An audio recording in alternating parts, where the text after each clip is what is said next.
మహాంకాళి అమ్మవారు స్వర్ణ కవచ ధారిణి అయి రకరకాల పుష్పమాలికలు నిమ్మకాయల దండతోటి కూడా త్రిశూల ధారిణి అయి దుష్ట శిక్షణ శిష్ట రక్షణ చేస్తున్న విధంగా ఇక్కడ మనకు దర్శనమిస్తున్న వైరం మనం గమనించవచ్చు. సుదూర ప్రాంతాల నుంచి పలు రాష్ట్రాల నుంచి కూడా భక్తులు విశేషంగా ఇక్కడ ఫలక్నామాలో వేంచేసి ఉన్న ఆ మహాంకాళి అమ్మవారిని దర్శించుకోవడానికి తండోపతండాలుగా వస్తున్నారు. మొక్కులు మొక్కడానికి, అలాగే ముడుపులు కట్టడానికి, అలాగే కోరిన కోరికలు తీరాలంటూ కూడా గండ దీపాలు వెలిగిస్తూ ముందుకు సాగిపోతున్నారు. ఆ అమ్మవారి వైభవ ప్రభావాన్ని కూడా తెలియజేయడానికి ఇక్కడ స్థానాచారులు మనకు పవన్ గారు ఉన్నారు. వారితో మాట్లాడి మరిన్ని విషయాలు వారి మాటలు తెలుసుకుందాం. నమస్తే అన్న. ఇక్కడ మహాంకాళి అమ్మవారి వైభవ ప్రభావాలు మీ మాటల్లో. దాదాపు ఇది ఒక 70 సంవత్సరాల టెంపుల్. ఇక్కడ భక్తులు ఏదైనా కోరికలు ఉంటే ముడుపులు కట్టడం, ముడుపులు కట్టి ఒక 5 వారాలు, ఒక 5 మాసాలు తిరగడం, దాని లోపలనే కోరికలు నెరవేరిపోతాయి. నెరవేరిపోయిన తర్వాత అమ్మవారికి బియ్యం పోయడము, యాటను పోయడము, మొక్కులు చెల్లించుకుంటారు. ఈడ అమాస నాడు, ఆదివారం నాడు, అమాస నాడు 5 గంటలకు అభిషేకం ఉంటది. అభిషేకం అలంకరణ ఉంటది. మధ్యాహ్నం అన్నదాన కార్యక్రమం ఉంటది. ఆదివారం నాడు కూడా అభిషేకం ఉంటది. అభిషేకము అలంకరణ ఉంటది. దాదాపు పొద్దుగాల 4 గంటల నుంచి దర్శనాలు స్టార్ట్ అయినాయంటే నైట్ 10 గంటల దాకా జనాలు దర్శనాలు అయితేనే ఉంటాయి, ఆరతులు అయితేనే ఉంటాయి. అమాసనాడు కూడా దాదాపు మార్నింగ్ 4 గంటలకి దర్శనాలు స్టార్ట్ అయితే నైట్ 11 గంటల దాకా దర్శనాలు జరుగుతుంటాయి. ఇక్కడ భక్తులు కొన్ని రాష్ట్రాల నుంచి ఇక్కడ తండోపాలుగా వస్తుంటారు. ఏదన్నా మొక్కులు చెల్లించుకోవాలన్నా కూడా టెంపుల్ కి వచ్చి మొక్కులు చెల్లించుకోవచ్చు. అన్న ఇక్కడ ఇంకా అమ్మవారికి ప్రత్యేకంగా ఎలాంటి పూజలు చేస్తుంటారు అన్న? నార్మల్ గా అభిషేకము అలంకరణ ఉంటది, ముడుపులు కట్టడము, ఇంకా నరదిష్టి కోసం బూర్ది గుమ్మడికాయలో దీపం పెడుతుంటారు. ఏదైనా పండ్లు గానీ ఇక్కడ వచ్చి నజర్ గిజర్ తీపించుకుంటారు. ఒక 5 మంది శివసత్తులు ఉంటారు, ఒక జోగురాలు ఉంటది, ఒక పూజారి ఉంటాడు. వీళ్ళతోని పనులు చేసుకుని పోతుంటారు జనాలు. నార్మల్ డేలా ఆదివారం, మంగళవారం, శుక్రవారం జనాలు బాగుంటారు. ఆదివారం రోజు మార్నింగ్ 6 గంటలకి రక్తాభిషేకం కూడా ఉంటది. అమ్మవారికి రక్తంతో అభిషేకం చేస్తుంటారు. ముంగట యాటను కోసి రక్తంతో అభిషేకం చేస్తుంటారు. ఇంకా మరియు మందు కూడా, లిక్కర్ కూడా అమ్మవారికి తాపియడం జరుగుతుంది. దాంతో లిక్కర్ తోటి కూడా ఆరతి ఇవ్వడం జరుగుతుంటది. ఆదివారం, అమాస, మంగళవారం, శుక్రవారం రోజు జనాలు భక్తులు ఇప్పించుకుంటారు ఆరతిని. అన్న, ఇన్ని సంవత్సరాల నుంచి కూడా మీరు ఇక్కడ అమ్మవారి సేవలో తరిస్తున్నారు. మీ జీవితంలో జరిగిన మహిమలు? ఇప్పుడు దాదాపు అమ్మ ఇక్కడ గత 4 నేను చేస్తుంది దగ్గర ఒక 6 ఇయర్స్ నుంచి చేస్తున్నాను. 6 ఇయర్స్ కింద అయితే ఇక్కడ ఒక పబ్లిక్ కూడా ఉండకపోతుండే. ఇక్కడ ఖాళీ ఫలక్నామా రైల్వే స్టేషన్ ఒకటే ఉంటుండే. రైల్వే స్టేషన్ ఇక్కడ అమ్మవారు టెంపుల్ ఒకటే ఉంటుండే. ఒక్క భక్తుడు కూడా ఇక్కడ రాకపోయేది. దాదాపు అమాస నాడు బొల్లు జగన్ అనే వ్యక్తి అన్నదాన కార్యక్రమం స్టార్ట్ చేయడం జరిగింది. దాదాపు ఒక 10 ఏళ్ల నుంచి బొల్లు జగన్ అనే వ్యక్తి, మా నాయన, ఆయన అన్నదాన కార్యక్రమం చేసుకుంటూ వస్తున్నాడు గత 10 ఇయర్స్ నుంచి. గత నేను 6 ఇయర్స్ నుంచి పూజలు స్టార్ట్ చేసి ఇట్లా మీ లెక్క సోషల్ మీడియాలోని, ఇన్స్టాగ్రామ్, యూట్యూబ్లోని ఇలాని పట్టుకొని నార్మల్గా సాంగ్స్ తీపియడము, ఇవన్నీ చేసుకుంటూ వీడియోలో ఇన్స్టాగ్రామ్ లో కానీ గ్రూప్స్ లో వేసుకుంటూ సోషల్ మీడియాలోని సోషల్ మీడియా ద్వారా లోకానికి నేను తెలపడం జరిగింది. వాళ్ళు మెల్లమెల్లగా సోషల్ మీడియాలో చూసుకుంటే జనాలు రావడం స్టార్ట్ అయింది. వాళ్ళు ఇంకోళ్ళకి చెప్పడము, వాళ్ళు వచ్చి ముడుపు కట్టినాక కోరికలు నెరవేరితే వాళ్ళు వచ్చి మొక్కులు చేయించుకొని మళ్ళీ వాళ్ళు 10 మందికి చెప్పడం, అట్లా స్ప్రెడ్ అయ్యి చాలా భక్తులు రావడం జరుగుతుంది. అప్పుడు దాదాపు ఇక్కడ ఒక కొబ్బరికాయ షాప్ కూడా ఉండకపోతుండే. ఒక కొబ్బరికాయ దొరకాలన్నా దాదాపు 4-5 కిలోమీటర్ల దూరం పోయేది ఉంటుండే. ఇప్పుడు దాదాపు 100 కొబ్బరికాయల షాపులు వచ్చినాయి. కొన్ని 100 మందికి ఉపాధి దొరికింది ఇక్కడ. కొన్ని 100 మందికి, ఊరు జనాభా అందరికి కొన్ని 100 మందికి ఉపాధి దొరికింది. దాదాపు అందరు సంతోషంగా అందరు బతుకుతున్నారు. అసలు మొట్టమొదటిసారిగా అమ్మవారి ఇక్కడ ఎలా తన ఉనికిని చాటుకుంది? దాదాపు ఇక్కడ 70 సంవత్సరాల కిందనే కట్టమైసమ్మ అని వెలువడం జరిగింది. దాని తర్వాత ఎల్లమ్మ, దాని తర్వాత ఇక కాళికామాత, బొల్లు జగన్ అనే వ్యక్తి ఇక్కడ పెట్టడం జరిగింది మా నాయన. దాని తర్వాత అతను 10 సంవత్సరాల నుంచి అన్నదాన కార్యక్రమం పూజలు చేసుకుంటా వస్తున్నాడు. నేను ఒక 6 ఇయర్ నుంచి పూజలు చేసుకుంటా సోషల్ మీడియాని నేను పట్టుకొని దీన్ని హైలైట్ చేయడం జరిగింది. చాలా చక్కగా అన్న. అయితే మేము విన్నాము, అంటే పొరుగు రాష్ట్రాల నుంచి, విదేశాల నుంచి కూడా ఇక్కడికి వస్తున్నారు భక్తులు అని, నిజమేనా? విదేశాల నుంచి కూడా వస్తుంటారు. విదేశాలు పోనీకే కూడా ఇక్కడ హాల్ టికెట్స్, ఎగ్జామ్ ఎవరైనా ఇంటర్ ఎగ్జామ్ ఉన్నా కానీ, 10th ఎగ్జామ్ ఉన్నా కానీ, ఎవరైనా పాలిటెక్నిక్, ఎంసెట్ ఏదన్నా ఎగ్జామ్స్ ఏది ఉన్నా కానీ ఇక్కడ వచ్చి హాల్ టికెట్ కట్టడం స్టూడెంట్స్ చేస్తారు. ఇక్కడ దండం పెట్టుకుని ముడుపు కట్టి హాల్ టికెట్ కట్టి పోతుంటారు. ఎగ్జామ్ లో పాస్ అయిన తర్వాత వచ్చి అమ్మవారికి మొక్కులు చెల్లించుకుంటారు. ఇక్కడ పాస్పోర్ట్ కూడా వచ్చి వీసా పాస్పోర్ట్ గురించి కూడా అమ్మవారికి ముడుపు కట్టి అంత ఎంతలాది మందికి పాస్పోర్ట్ వీసా వచ్చి కూడా విదేశాలకు పోయిన వాళ్ళు చాలా మంది ఉన్నారు. స్టూడెంట్స్ ఎగ్జామ్స్ రాగానే చుట్టూ చూడండి ముడుపులు హాల్ టికెట్స్ ఉంటాయి. మీకు దాదాపు వందల మంది ముడుపులు హాల్ టికెట్స్ కట్టిపోతుంటారు. మీరు అతి చిన్న వయసులో ఇక్కడ ఈ అమ్మవారి సేవలో తరిస్తూ ఉన్నారు. అంటే మీరు వ్యక్తిగతంగా మీరు ఎలా ఫీల్ అవుతున్నారు? అంటే మీ తోటి వాళ్ళు, స్నేహితులు అంత రకరకాల ఫీల్డ్స్ లలో సెటిల్ అయి ఉంటారు కదా. అమ్మవారి సేవలో నిరంతరం ఇంత చిన్న ప్రాయంలో మీరు ఇక్కడ సేవ చేసుకోవడం మీకు ఎలా అనిపిస్తుంది? 1,00,000 మందిలో ఒకరికి వస్తుంది అమ్మ ఈ అదృష్టం. 1,00,000 మందిలో ఒకరికి వస్తుంది. ఇంకోటి ఫస్ట్ మా నాయన చేసిన తర్వాత, దాని తర్వాత ఇక ఏజ్ వాళ్ళ కొడుకు చేయాలి కాబట్టి నేను చేసుకుంటూ వస్తున్నాను. అట్లా తరం నడుస్తుంటది. అన్న, ఇక్కడ ఒకసారి మొక్కులు మొక్కిన తర్వాత మళ్ళీ వచ్చి దర్శనం చేసుకోవాలా కంపల్సరీగా, లేకపోతే దండం పెట్టుకుంటే సరిపోతుందా? దాదాపు బయట ఉంటారు కమ్మా, చాలా దూరంలో ఉంటారు కదా, అక్కడ అమాసకు ఒకసారి, నెలకు ఒకసారి వీలుంటే రావాల్సి వస్తుంది. ఇంకా లోకల్ ఏదైనా గుడి ఉన్నది అనుకో, ఇక్కడ ముడుపు కట్టి లోకల్ ఒక 5 అమాసాలు, ఒక 5 వారాలు అక్కడ దర్శనాలు చేసుకుంటే సరిపోతుంది. ఎందుకంటే ముడుపేడ కడతాడుకు వచ్చి పని కానికే మాత్రం వచ్చి దండం పెట్టుకోవాలని నేను చెప్పేది.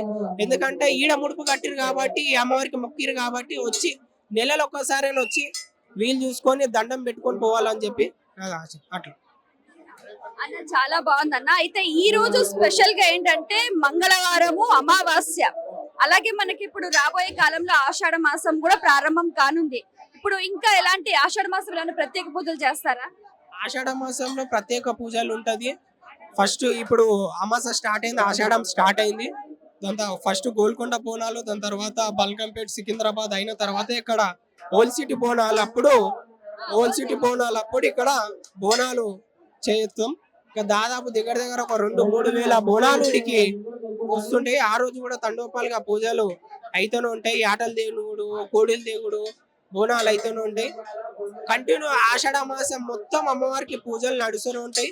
ఇంకోటి నవరాత్రులల్లా, దసరా నవరాత్రులల్లా కూడా 9 రోజులు అమ్మవారికి ప్రత్యేకంగా అలంకరణలు, అమ్మవారి ఏ అలంకరణ ఏ రూపం ఎత్తుతుందో ఆ రూపం బట్టి అమ్మవారికి మేము అలంకరణ నవరాత్రులలో చేయడం జరుగుతుంది. దసరా నాడు కూడా మేము బాగా ఈవెంట్, బతుకమ్మ ఈవెంట్లు కానీ అవి కానీ బాగా చేస్తాం. అమ్మవారు చాలా ఉగ్ర స్వరూపిణి కదా. ఇక్కడ చూస్తే దండలలో చాక్లెట్స్ అన్ని పెట్టారు, పండ్లు పెట్టారు. ఇందులో ఏమైనా ప్రత్యేకత ఉందా? అమ్మవారికి గుమ్మడికాయతోని రక్తంతో మేము శాంతి చేసి చిన్న పిల్లలేక తయారు చేస్తాం. భక్తులు వస్తున్నారు కానీ భక్తులు భయపడకుండా అమ్మవారు శాంతంగా కనిపించి వాళ్ళ కోరికలు తీసుకోవాలని చెప్పి మేము ప్రశాంతంగా అలంకరణ చేసి భక్తులకి అందిస్తాం. చాలా థ్యాంక్ యూ అండి, ధన్యవాదాలు. ఇక్కడ నిజంగా ఫలక్నామా మహంకాళి అమ్మవారు చాలా ప్రత్యేకమైన దేవత అని చెప్పుకోవచ్చు. దశమహావిధులలో కూడా కాళీ దేవత భక్తుల కోరికల్ని చాలా శీఘ్రంగా అనుగ్రహిస్తుంది అని కూడా చెప్తూ ఉంటారు. ఒక 75 సంవత్సరాల క్రితం ఇక్కడ ఈ చెట్టు మొదట్లో కూడా అమ్మవారు ఒక కాంతి రూపంలో దర్శనమిచ్చింది. ఆ తర్వాత స్థానికులు ఇక్కడ అమ్మవారికి ఒక గుడి కట్టారు, చక్కగా పూజలు చేస్తున్నారు, అన్నదానం చేయటం మొదలు పెట్టారు. ప్రతి ఆదివారం అన్నదానం చేయటంతో వచ్చిన భక్తులు కూడా ఇక్కడ ఈ అమ్మవారిని దర్శించుకొని మొక్కడము, ఆ తర్వాత మొక్కులు తీరిన తర్వాత కూడా వచ్చి అమ్మవారిని దర్శించుకోవటము, అలా మీకు ఆ ప్రచారం ద్వారా కూడా దినదిన ప్రవర్ధమానమై అమ్మవారి వైభవం కూడా మొత్తం కూడా వ్యాపించింది. అసలు ఇవాళ అమావాస్య రోజు చూస్తే కిక్కిరిసిపోయిన జనం, అసలు అడుగు పెట్టడానికి కూడా ఖాళీ లేని సంఘటన మనం గమనిస్తూ ఉన్నాము. అయితే శ్మశానానికి ఎదురుగుండా రైలు కట్ట కింద ఇంత వైభవంగా కూడా అమ్మవారు పూజలు అందుకుంటుంది అంటే కూడా అది విచిత్రం అనే చెప్పాలి. అయితే ఇక్కడ మనం చూస్తే కూడా అమ్మవారు ఎంతో చక్కగా సువర్ణమయ కాంతులతోటి కూడా బంగారు కవచము, అలాగే విచిత్రం ఏంటంటే ఇక్కడ అమ్మవారికి చాక్లెట్స్ దండ కట్టారు, అలాగే పువ్వుల దండ, ఫలాల దండ, అలాగే గమనిస్తే నెమలి పింఛము, అలాగే త్రిశూలము, నిమ్మకాయ. అంటే ఏంటంటే ఇక్కడ ఒక మనిషికి సంబంధించి సత్వము, రజస్సు, తమస్సు అంటే మూడు కూడా ఒక సమస్థితిలో ఉండాలి అనే దానికి ప్రతిబింబంగా కూడా అమ్మవారిని చాలా చక్కగా అలంకరించారు. ఇక అమ్మవారి నేత్రాలు చూస్తే అయితే సర్వేంద్రియానం నయనం ప్రధానం అన్నట్టుగా కూడా ఈ విశ్వం అంతా కూడా వ్యాపరించి ఉన్న ప్రతి ఒక్కరిని కూడా నేను కాచి కాపాడుతున్నాను అన్న విధంగా కూడా అమ్మవారి నేత్రాలు చాలా అద్భుతంగా ఉన్నాయి. అలాగే ఆ అమ్మవారిది మిలమిల మెరిసే దగదగాయమానంగా నవరత్నాలు పొదిగిన ఆ కిరీటం చాలా అద్భుతంగా ఉంది. అలాగే పుష్పమాలికల సోయగాలతోటి అమ్మవారికి ఎంతో చక్కగా అలంకరణ చేశారు. అయితే అమ్మవారు ధరించిన మెడలో కపాల మాల కూడా ఇక్కడ ఏంటంటే ఎవరికైనా కూడా ఎటువంటి దుష్టత్వం ఉన్నా కూడా, అలాగే ఏంటంటే ఎవరిని ఏ విధంగా ఎవరైనా పీడిస్తున్నా కూడా నేనున్నాను అంటూ కూడా అభయం ఇస్తూ మనకు దేవి భాగవతంలో కూడా చెప్తూ ఉంటారు. ఎంతో మంది దుష్ట రాక్షసుల్ని కూడా అమ్మవారు కపాలమాల ధరించి త్రిశూల ధారణియై దుష్ట సంహారం చేసిన వైనం మనం ఇక్కడ గమనించవచ్చు. దుర్గా దుర్గేతి దుర్గా నామ పరమను యోజపై సతం చండి జీవన్ ముక్త సమానవ అంటూ కూడా ఎటువంటి దుఃఖమున్నా, రోగమున్నా, భయమున్నా, ఎవరికి ఏది కావాలన్నా కూడా అది అనుగ్రహించడానికి ఇక్కడ ఫలక్నామాలో ఇక్కడ కాళికా మాత చాలా చక్కగా బయటకు గంభీరంగా కనిపిస్తున్నా కూడా భక్తుల పాలిట ఆమె ప్రసన్న హృదయంతో వాళ్ళ కోరిన కోరికలన్నీ కూడా తీరుస్తూ కనిపిస్తుంది. ఇక్కడ మనం చూస్తే ఈ చెట్టు కూడా కొన్ని వందల సంవత్సరాల నాటి చెట్టు అన్నమాట. ఈ చెట్టుకు కూడా చాలా మహత్వం ఉందన్నమాట.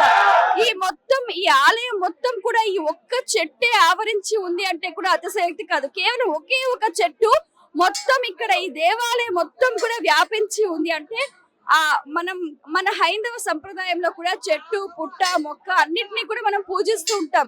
అలాగే అందులో భాగంగానే చెట్టు మొదట్లో ఒక కాంతి రూపంలో దర్శనమిచ్చిన ఫలక్నామా మహాంకాళి అమ్మవారు కూడా ఇక్కడ దేదీప్యమానంగా ఎంతో చక్కగా కూడా భక్తులను అనుగ్రహిస్తుంది, భక్తుల కోరికలను తీరుస్తూ భక్తుల పాలిట కల్పవల్లిగా ఉంటుంది. ఇక్కడ ప్రతిసారి కూడా మంగళవారం, శుక్రవారం, ఆదివారం విశేషంగా పూజలు చేస్తూ ఉంటారు.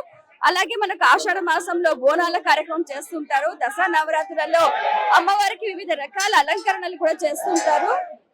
ఇలా ప్రతి పండుగను, ప్రతి సందర్భాన్ని కూడా చాలా చక్కగా నిర్వహిస్తున్నారు.